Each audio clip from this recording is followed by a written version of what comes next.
आहान और आकृति छुट्टी लेकर कालुक की ट्रिप पे निकले थे।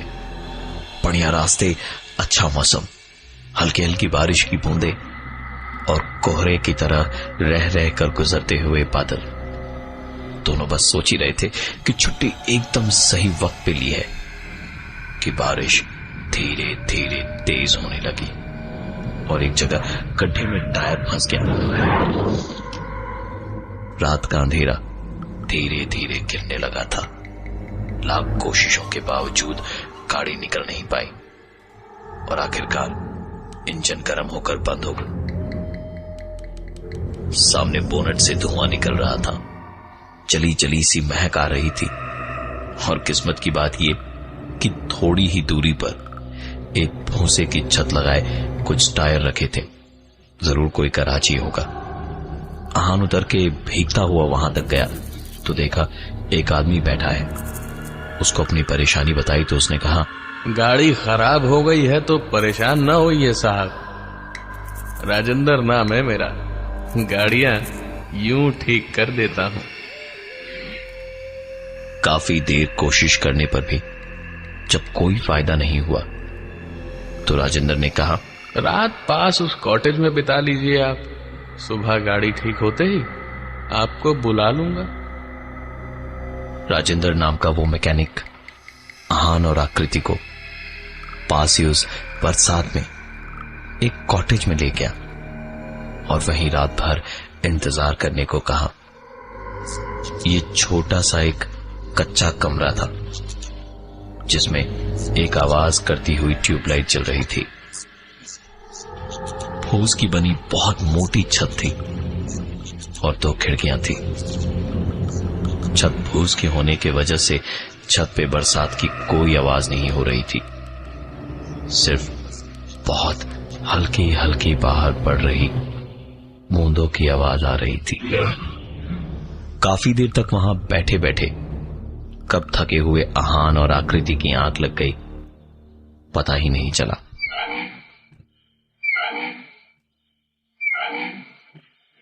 आहान की आंख इस आवाज से खुली तो उसने देखा खिड़की हवा के कारण बार बार खुल और बंद हो रही थी। खिड़की बंद करके मुंह पर से पानी की छींटे पहुंच के पलटा ही था कि आकृति की ओर देखकर जोर से चीखा। ट्यूबलाइट की रोशनी में उसने साफ साफ देखा कि आकृति के बगल में एक आदमी खड़ा आकृति को देखकर मुस्कुरा रहा था। उसका शरीर इस कदर सफेद था मानो जैसे बदन में खून का एक कतरा न हो।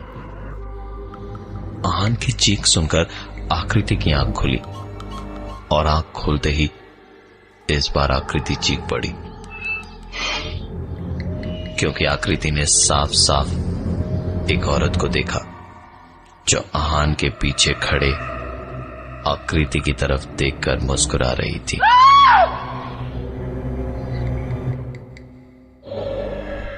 आहान और आकृति तुरंत उस कमरे से बाहर भागे। दरवाजा खोलकर मुश्किल से 2 कदम ही गए होंगे कि उस भयानक बारिश में पूरी तरह से भीग गए।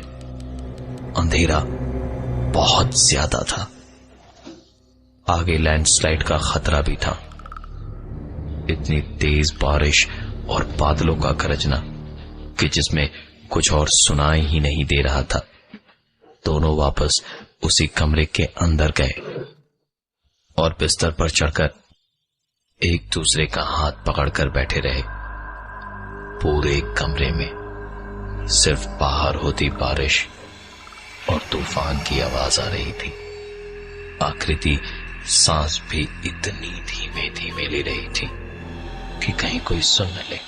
और तभी अचानक बहुत जोर की बिजली कड़की। ऐसा लगा जैसे बिजली उनके कमरे पर गिरी हो। पूरे कमरे में जल्दी वो इकलौती ट्यूबलाइट एक आवाज के साथ बंद हो गई।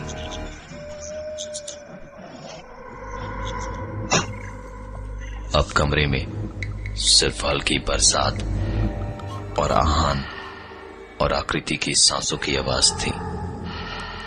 कमरे में लोग सिर्फ 2 थे, लेकिन सांसों की आवाज एक एक करके ऐसे बढ़ती जा रही थी कि कमरे में आकृति और आहान के अलावा और पता नहीं कितने लोग थे। उस अंधेरे में दिखाई तो कुछ भी नहीं दे रहा था।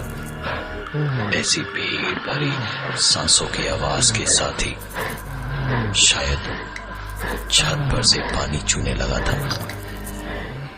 आहान ने बिस्तर से उतरकर मोबाइल की टॉर्च जलाकर पूरे कमरे को देखा तो कहीं पर भी पानी की एक बूंद का नामो निशान नहीं था, पर पानी गिरने की आवाज साफ आ रही थी।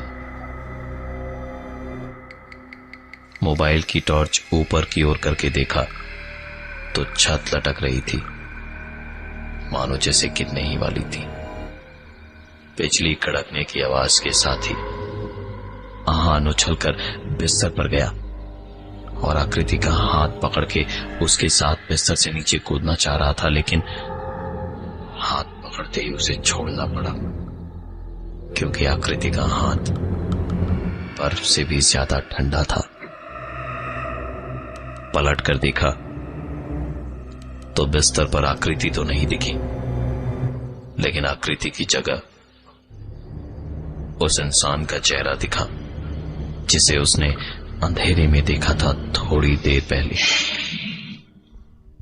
आहान ने बिना कुछ देखे सुने सीधे भाग के बाहर जाने को दरवाजा खोला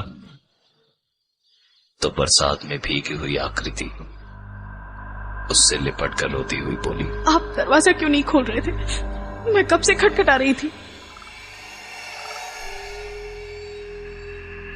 93.5 रेड FM पे एक कहानी ऐसी भी, प्रवीण के साथ। आहान और आकृति की गाड़ी जब काल्लुक की तरफ हॉलिडे पे जाते हुए पहाड़ी हाईवे पर खराब हुई तो राजेंद्र मैकेनिक ने उन्हें एक फूस की छत और कच्ची दीवारों वाले कॉटेज में बरसात रुकने तक इंतजार करने को कहा, ताकि वो तब तक उनकी गाड़ी ठीक कर सके।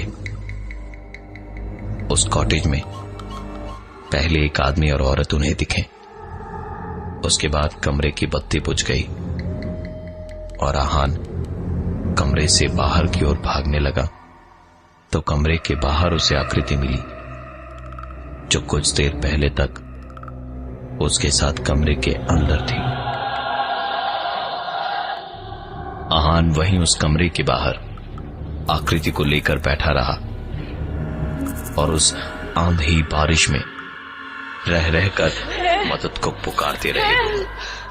कोई तो मदद। बारिश अभी भी हो रही थी, लेकिन काफी धीमी हो गई थी। एक आदमी वहां से गुजर रहा था तो उन दोनों को वहां बैठा देख के रुका और बोला, अरे क्या हुआ साहिब, यहां क्यों बैठे हैं?